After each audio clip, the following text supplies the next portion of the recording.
What's going on, gamers? And today we'll be doing a patch note rundown for 13.21. We'll be doing a live react to Mort Dog's notes, and then I'll be giving a meta prediction based off of that and kind of giving my thoughts as we go through. And this is actually my last video covering the live game for 9.5 because tomorrow I'll be headed to the United Kingdom. And I'll be there for a couple of weeks. And so don't expect any uploads except for I have one more scheduled upload, kind of a retrospect.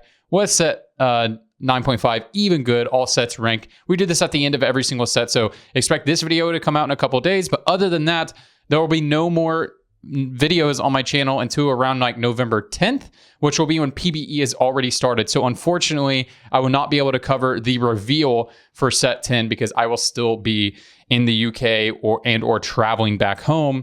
But rest assured, we will be playing plenty of the PBE server, and I will have loads of set 10 content for you guys before the launch of set 10. So anyways, with that out of the way, let's just get into the patch note. Let's do this thing. Hey everybody, Riot Mort here, back with the patch 13.21 rundown. Hey Mort. This is our final competitive patch for Runeterra Reforged and Horizon Bound. This is the Sure patch is. that the championship will be played on. So we're going to be making some final adjustments, trying to open up some more comps, get things more played, and obviously dealing with the one big outlier, which is the multicaster comp.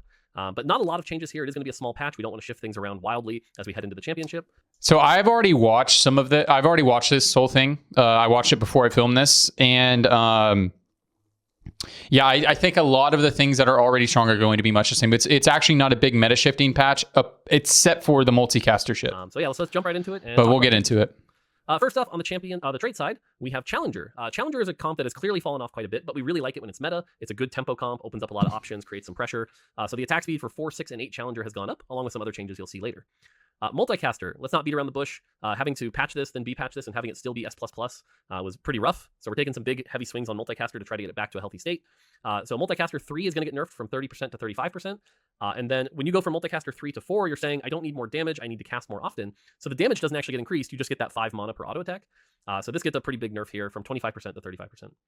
And then Ionia, Ionia 9, definitely the weakest of the Prismatics. So it's going to go from 380% bonus to 425% bonus for those Ionia bonuses. Okay, so let's talk about this a little bit. So before we talk about the multicaster thing, let's talk about the verticals. I was interested to see what he was going to do with the Ionia 9 because of the, as he said, of the prismatic verticals, and verticals are very strong right now. Verticals are just strong in general, and then people have kind of discovered the Earth strategy, which I think the Earth strategy is probably going to be one of, if not the best way to play next patch, and we'll get more and talk more about that in a minute. So I was curious how they were going to address that. Were they going to bring down the levels of like Demacia, Bilgewater, and Noxus, especially Noxus? I was wondering if they were going to bring down the levels of their 9 to be in line with Ionia, or if they were going to raise Ionia and things like Challenger up. And it seems like they elected to buff Ionia to put it more in line. Now, I still think the lines of Noxus and Demacia are much better because they're really stable on 7. Like when you have the angle to go for 9, it's a lot more stable on 7, I believe so, especially with some of the changes to like Darius and stuff coming up here. So this is all to say, and we'll get into more vertical stuff in a second, I do think Earth is going to be one of the best strategies to play on the next patch. So if you guys are already playing Earth on the current patch, look to continue to play Earth and be willing to play more lines like Ionia. You're probably playing a little bit of Ionia already. More lines like Ionia and maybe even Challenger, because the thing about Challengers are, they don't actually, Challengers have not been performing well, but Kai'Sa and Fiora are also getting buffed as well. Challengers actually don't need a lot of items. You actually only need to itemize 2 units unless you have an emblem. You can itemize a 3rd unit, but you can get those items by stage 6, and it's not a big deal because you just need to itemize Fiora and Kai'Sa. So something to talk about on Challengers is they did buff the 6, and remember Challengers, you get the bonus effect when you get a takedown, so it's an additional effect. So it's really important that you see that 4 only got buffed by 5, but 6 got buffed by 10, and then that effect is greater whenever you get a takedown. So I actually think 6 Challenger is going to be pretty good. I don't know if it'll actually be meta, but just give it a try on the first couple of days, and then if it ends up being strong, then things like Earth can be very powerful, and things like Twisted Fate Legend I think can be very powerful. They are doing some things to address general item power to make you want to play things like Ezreal and that sort of thing. And I think there could be some strategies to play Ezreal or Bard and look for more items instead of perfect items. But the thing, again, about Challengers, you actually don't need a lot of items. You only need to itemize 2 units, that being Fiora and Kai'Sa. And especially if you're able to fit in Demacia, then Fiora only needs 2 items and Kai'Sa needs 3. You can have all those items by stage 5. So something like a TF Legend would be very good in that context. You can get best in slot every game. If challengers end up being a viable play pattern, if you guys like forcing that or whatever. And then also if you play Earth, right, then you don't need a lot of you can get the amount of items that you need. Kai'Sa's items are reasonably flexible. And if you do Earth with like a Challenger emblem on something like a Zir or Mordekaiser to side carry, well, you can get that unit's items on stage 6 and your Fiora and Kai'Sa can carry you there. So that's all to say. And in a lot of other slides will enforce what I think about this. I do think the legends you're already playing right now, like TF and Earth are going to be pretty good on this patch. So look out for that. Multicasters, there's a lot more changes to multicasters. Again, I have not played a lot of multicasters. I'll be honest, guys. I played two days of the B patch, and then I said, I'm not playing this anymore. I'm going to play set 10. So it looks like the multicaster comp is getting really gutted, but we'll see. It was fucking broken. So if you guys like playing that, but I think just my first thoughts just off of this first slide already and some of the stuff I've already read ahead, really look into playing Earth and TF Legend again. Now, again, they did address some things with general item power. So I think if you like playing some like flexible type of stuff with Ezreal and stuff like that, I think that will actually be better this patch. But again, since the TF Legend strategy has been discovered of going for RFCs so you can play around Nyla or play around Nyla or Mordekaiser, right? And if challengers become strong, then the challenger can be that other default comp that you can go for.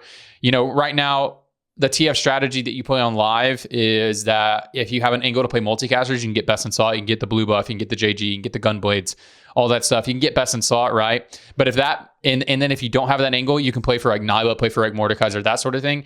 I think you can do that same strategy and just take multicasters out of the equation. And if challengers are actually good, just insert challengers in there and just get best in slot Fiora and Kai'Sa every game. So be looking out for that strategy. That's assuming challengers will be good. We'll see. They are doing some big buffs to challengers, though. So on the champion side, nothing in the 1-cost space, and on the 2-cost space, obviously Twisted Fate. I'm not going to talk anymore about multicasters. I'm just going to let him talk about it. Again, they are really, really, really hitting this comp a lot because it is fucking broken, and we'll just see how it shakes out in the first couple of days. Almost as powerful as Vel'Koz, but higher tempo and easier to get. Just caused a lot of problems here. So he's going to get a bit of a nerf to that AoE explosion. Not his initial cast, but just that explosion. So this combined with the multicaster nerf should be a good amount. Darius, this is a pretty small buff, and unfortunately Darius just hasn't quite been as powerful he was in the first half of the set. But I do think this is a pretty interesting buff in the sense that if he can get kills, you're going to lose less damage each time he casts.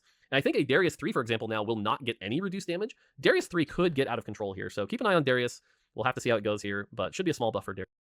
So on the Darius thing, it's interesting because like he is just a struggling unit, but he has such good tags: Noxus, Juggernaut, Vanquisher. Like those are such good tags. But like the dream of playing Darius carry has not been very good. But I really think look out, especially if you're going to be playing like Noxus or playing like Earth, and then you have the Noxus angle. Look for the angles to reroll the 3-cost Noxus, like. Play like a 7 Noxus comp where you roll for Mordekaiser on 7. You end up hitting a lot of Darius, hitting a lot of Katarina. Maybe you've already stabilized on 2 stars on level 6. Like, keep the angle open. This maybe could be a strategy where you play like 7 Noxus reroll, and if you're super high roll, push that into 9. But keep that angle open. And he's about to talk about MF and Nautilus. And with all the other 3 costs coming down, they're buffing a lot of 4 costs. So I think we could be in like a vertical 4 cost meta. Like you play the verticals around the 4 costs. But if that doesn't end up like being the way that it is, then look out for like MF and Nautilus reroll. MF is getting a big buff, and they are going to change blue buff because I know you guys are seeing 50 mana and you're like, oh my god, okay, blue buff MF is about to be fucking broken. But they're changing blue buff. But yeah, this is a good mana buff. This is a really good buff for MF and a very good buff for Nautilus. He got a buff last match as well. So keep an eye out for some like reroll Bilgewater shit. And just like I talked about with Noxus, when you're playing like the 7 Noxus, 7 Bilgewater is not super strong, but if MF is like a viable carry at 3-star, then you could do some scenarios like the same thing I talked about with Mordekaiser, where you're playing the vertical with the emblem, and then like you roll for your Nyla. And like you hit a bunch of MFs, you can actually maybe on this patch, we'll have to see, we'll have to test. This hasn't been viable the whole set, but with these buffs, maybe it'll be viable. You put your MF right behind your Nautilus gets a big cast, your MF gets a big cast. Her mana is very low, her damage got buffed. Maybe if you're hitting a lot of MFs, you can look for an MF3 win condition. So just keep that in mind. But We'll see. We'll see. I have the feeling that just playing around verticals and playing around the 4 cost in those verticals are going to be the better way to play, but we'll see. There he is. Miss Fortune, getting her mana changed as compensation for a nerf you'll see later, as well as some extra spell damage. Miss Fortune definitely feels very weak. She's much weaker than Vel'Koz or many other comps champions in the same space. So we'll be able to cast more often and do a bit more damage. Nautilus continues to not quite be as tanky as we want him to be. Really good. Man, I was excited about MF as a unit going into the set. It's been kind of sad that she hasn't really been a viable carry ever. DC, but just really struggling to fit into a lot of late game comps here. So extra armor and MR and extra passive bonus. So hopefully Nautilus can be as scary as something like a Taric. Sona gets the damage nerf very small here. Of all the multicaster buffs, this is the smallest. We like that Sona has this fun new utility that people are playing around, but she doesn't get to do that much damage on top of that, so that damage is going down a bit. And then Vel'Koz, clearly the best 3-cost carry right now. Yep. Spell damage also getting reduced by a decent chunk. And so Yeah, yes, those hilarious clips of blue buff Vel'Koz just like soloing, those are so funny. we are definitely nerfing the multicaster trait, TF, Sona, and Vel'Koz. Yes, these are heavy-handed nerfs. We know that. The comp is just not really healthy for the game in its current state. Yep. Honestly, from what we can tell, even in our sims, if you can put it all together, it will still be good. But it'll be a lot more risky and a lot less force it every game off a 2-star TF. So, which is kind of the Yeah, maybe you can still play the comp. I'm not sure. On the 4-cost side, again, a lot more buffs here. Fiora going from 850 to 950 health. Pretty big buff on the health side here. She really suffered. Losing that damage immunity made her a lot worse. This should give her some survivability back. Will make Demacia pretty good as well, so be on the lookout for Demacia. I imagine Demacia is going to be a pretty scary comp. Kai'Sa, same. Yeah, again, so all these things are just reinforcing what I've already said about, I think the Earth Legend strategy is going to be very good next patch. Playing for Demacia, Noxus, Bilgewater, Ionia. Also, if you have the Void angle, if you're doing, maybe you don't even have to do, if like you have the angle to do like the reroll Void stuff, obviously Vel'Koz isn't going to be as strong, but you really just reroll the Void so that your Rift Herald gets very powerful. That could be good because you could play like, you look for like 3-star, you look for like 3-star Vel'Koz, 3-star Rek'Sai, but at the same time, if you have the emblem, the Void emblem, especially if you're playing like Earth and the Earth strategy, then you put the emblem on Fiora getting base buffs right here, and Kai'Sa getting base buffs. So you could play like a strategy where it's very good for top 4ing, where once you get the emblem, you get the 6 Rift Herald in on stage 3, and especially if you're playing things like Placidium Library. Very strong on stage 3. You win streak on stage 3. You push to 7. You roll for Fiora and Kai'Sa, and then you can sit there and slow roll for Vel'Koz 3, Rek'Sai 3. Maybe if you hit a lot of Kassadins on your roll on Kassadin 3 to get that big powerful Rift Herald, and just get a free top 4 based off of your Fiora Kai'Sa 2-star, or just use that tempo to go 9 or something like that. So I think keep in mind those type of angles, play around challengers, play around voids. Like I think a lot of those lines are going to be pretty good, and that's again why I think Earth is going to be pretty good. And we'll see what happens with this Nasus change. I don't think a whole lot of people are playing Treemas. I could be wrong, but yeah, keep an eye out for like Shurima. Oh yeah, Shurima vertical right now could be very good because they're buffing Nasus, and then Fiora is a very good holder of Shurima emblem. So yeah, I really think verticals are going to be very strong next patch, so keep an eye out for that. So yes, if you're keeping track at home, Challenger buff, Fiora buff, Kai'Sa buff should bring that comp back into the meta. Nasus just not tanking enough for what we need to for Azir to get ramped up, so Nasus is going to get 5 more armor and MR. Sejuani, we are nerfing the passive true damage quite a bit here. Look out for, so if you guys are familiar playing around Challengers and Shurima, like look out for like Challenger emblem on Azir. Look out for Shurima emblem on Fiora, Shurima emblem on Kai'Sa. I think learning how to play all the verticals will be very good next patch. I should shut up about that. I've said that 100 times, but I feel strongly about this. 1.5% to 1%. This is a pretty big nerf here. Definitely hits the Neela Sejuani comp. So that's kind of the nerf targeted there. And then Silco here is going to go to 45 mana, so he could use Shojin properly, as well as some extra damage. Silco has kind of fallen out of favor, and we're trying to get more of these 4 costs back into the meta. On the 5-cost side, Ahri. We'll talk more about itemization once he gets to the item slide, because that's some he hasn't gotten to it yet. You're seeing all these mana nerfs, and it's because they're redoing blue buff, and we'll see in a second. Ahri is another champion that has kind of fallen out of favor. You're not really excited to hit her, so that essence damage is going up a small amount here. I don't think this is a major buff, but it should be something. Again, another vertical where if Sorks are not performing super well right now, but I think that's also a byproduct of everyone is rerolling Vel'Koz. Like Vel'Koz 3 is somewhat of a win condition on Sorks, especially when you're in a position where you don't think you can go for Ahri. And so if people aren't playing a lot of Vel'Koz, then it kind of opens up the door a little bit more to play like Void reroll like we were talking about, because Void reroll hasn't been as good because all the Vel'Kozes were contested. The comp wasn't as strong as multicasters. But with those out of the meta, you can look for things like Void reroll, look for things like if you have a Sork +1, possibly have the win condition of a Vel'Koz 3, even though Vel'Koz is getting nerfed. But at least like the Vel'Kozes will be in the pool now. And so like playing around Storks can be a better play style because maybe you'll have 2 outs again where you're low rolling, you got to go for the Vel'Koz and just try to get a good placement. And then if you're in a good position, you tempoed with Storks. Now Ahri is going to feel a lot better in the vertical Storks. Her Essence Steel damage, her upfront damage, and that comp is going to be much, much, much better. Bel'Veth probably gets the biggest buff here. Poor Bel'Veth has just not been a unit for about 3 patches now. 10 armor and MR, so we'll see what happens with Bel'Veth. And that spell AD is going to go up quite a bit here. That is one of the bigger buffs of the patch, so keep an eye out for that. Hopefully this makes Bel'Veth a unit again. Bilgewater Rise will cast a little bit more often, and Piltover Rise as well. 10 mana off of each of those. Cool. All right, items. This is actually probably the most important section. This is very important. This is probably the biggest change. Blue buff and blue blessing starting mana goes from 40 to 20. Now, what we found is that blue buff in particular has been really overpowered for too long. People have finally figured it out, but you never build Shojin, and you know why? Okay, people have finally figured it out. Okay, everyone has been saying this. By the way, like it's not like it just got figured out. Everyone has been saying it the entire set. If you've talked to any competent player who played through Azir meta, they will tell you, don't ever build any other mana generating item on Silco. You know, it's only you build blue buff. If you don't have blue buff, you might as well not have anything. Like you sometimes will put an adaptive film back there. It's just because you have it. Like you don't build it on purpose. You know what I mean? Blue buff has been was basically 50 the best. Starting mana. You got 40 starting mana, and it reduced your max by 10. So for example, you put this on a Twisted Fate. I tried to mess around with like some Sojin stuff and some other stuff, like when they did some buffs to like adaptive film and stuff like that. But yeah, blue buff was still just too OP. You're instant casting. That's ridiculous. You should not be instant casting. And this thing about Crown Guard, so the Crown Guard's only getting down by AP on shield break, 5% down. So did you know that Crown Guard was giving only 10 less AP than Death Cap? But it gave you the shield and gave you the armor and gave you... It's hilarious. This game is so bad sometimes. And by the time Shojin caught up, you had already cast like 3 or 4 times. It was ridiculous. So they're going down to 20 mana, which basically means 30. This should be healthier. Crown Guard gets a very small nerf here. The item was just overperforming a bit, so a little less AP. Protector's Vow, very similar thing. We don't like how dependent people like Jarvan are on Protector's Vow. Starting mana shouldn't be something that comes so freely, so that's getting nerfed. And then Spear of Shojin. This is probably the biggest change, another good big change. Spear of Shojin is now 25 AD and AP. It's now a flex item. You could put it on an Aphelios. You could put it on any AD champion.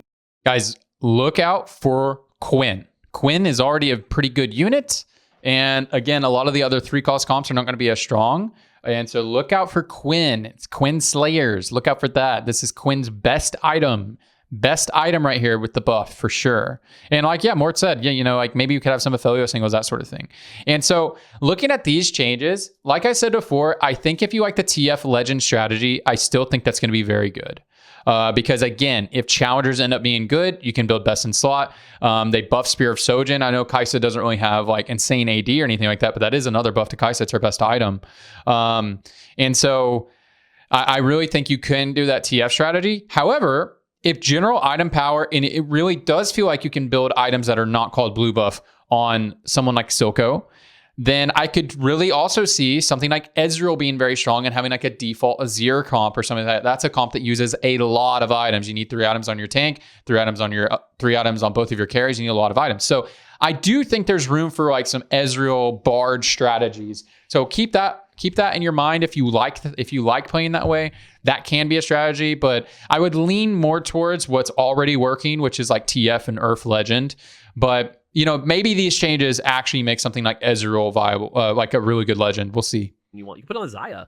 It's now got a chunky amount of AD. So if you really want to... Oh yeah, it's going to be very good on 3 Ionia Xayah. Cast more often as an AD caster, it's now an item you can consider, which is cool. And then we have the Radiant adjustments here. Bulwark's Oath, that's Radiant Protector's Vow. More armor, less starting mana. Rapid Light Cannon, that's Radiant RFC, less attack speed. And Spear of Harana also gets AD, so it's a flex AD and AP item. On the augment side, nothing too crazy here.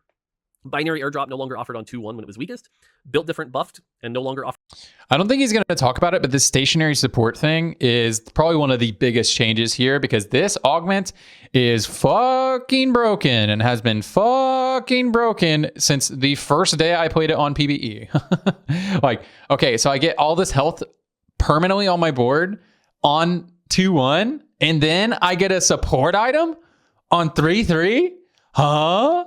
Like, that is so fucking broken. And so now you'll get the support dummy and the support item on stage 3 rather than getting half it on 2-1. Because the amount of I'll have like a terrible opener, and I can streak with just a 2-star backliner with a bunch of garbage on my board because I have stationary support. This shit has been so fucking broken the whole set. Offered on 3/2. Good change. Cybernetic Leech 3, a little more health.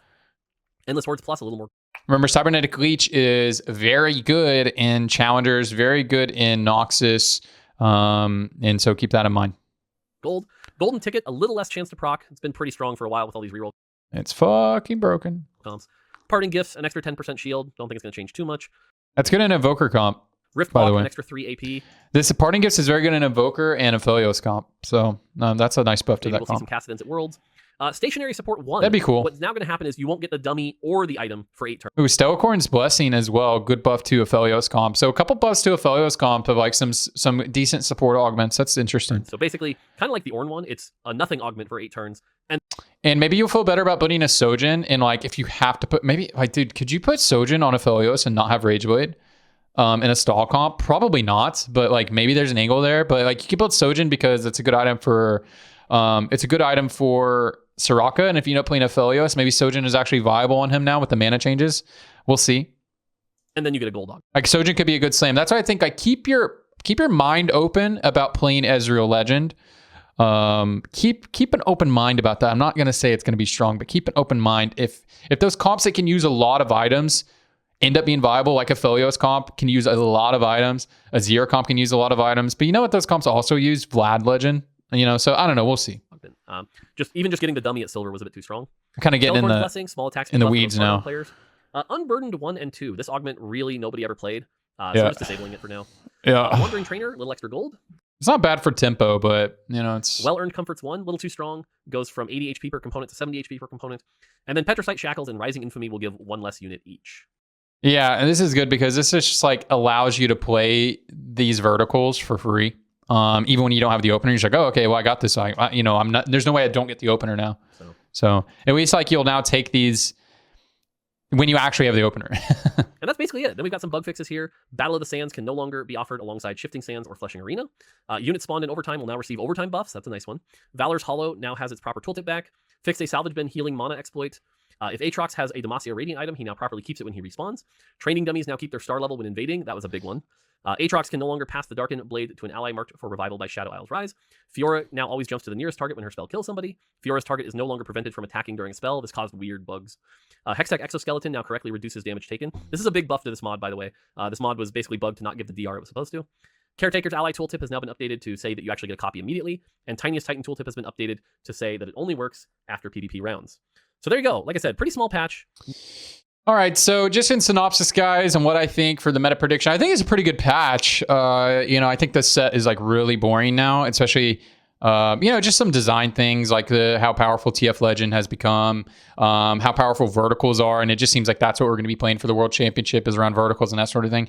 Very unfun way for me to play the game. I like 4-cost flex, and 4-cost flex is not a real thing. Even if the 4 costs are good, flexing is not a viable play style. It hasn't been for almost 2 years now, it feels like.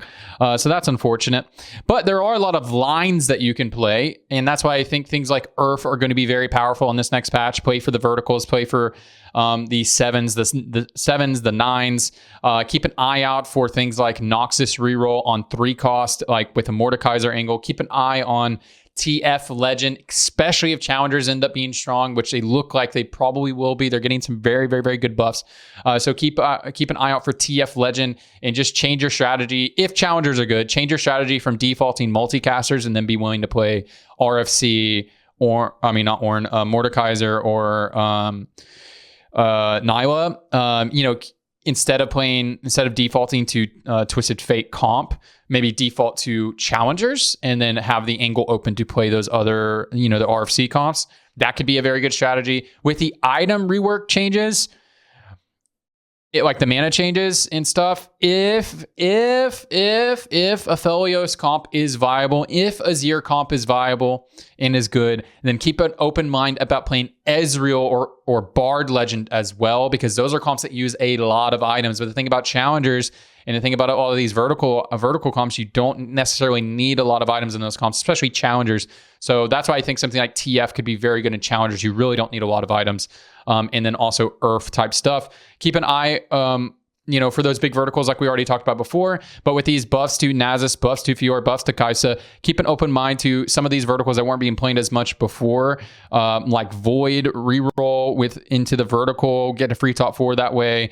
Should be a lot more viable this patch, especially with people not playing multicasters anymore. And then also the other thing to keep in mind is, if you guys aren't familiar playing around Shurimas and Challengers, because they just haven't really been strong at the same time a lot this set. And if those end up being strong, then keep an open mind about having a Challenger emblem, putting that on Azir, and then you can play around some Demacia, vertical Challenger, Shurima stuff, right? And then the inverse of that, if you get a Shurima emblem, then you can look to play Demacia Shurima and put the Shurima emblem on Fiora or Kai'Sa or something like that. That is, if you're familiar with playing that style, keep that open mind. But yeah, I think this is a pretty solid patch. I will not be playing it. This will be the last real patch of the set. So good luck climbing, and hope you guys hit your goals. And I will see you guys in a few weeks, other than that one video I'll have in a couple days. And we will be playing set 10. We'll be playing set 10 PBE when I come back. So I'll see you guys in a couple weeks.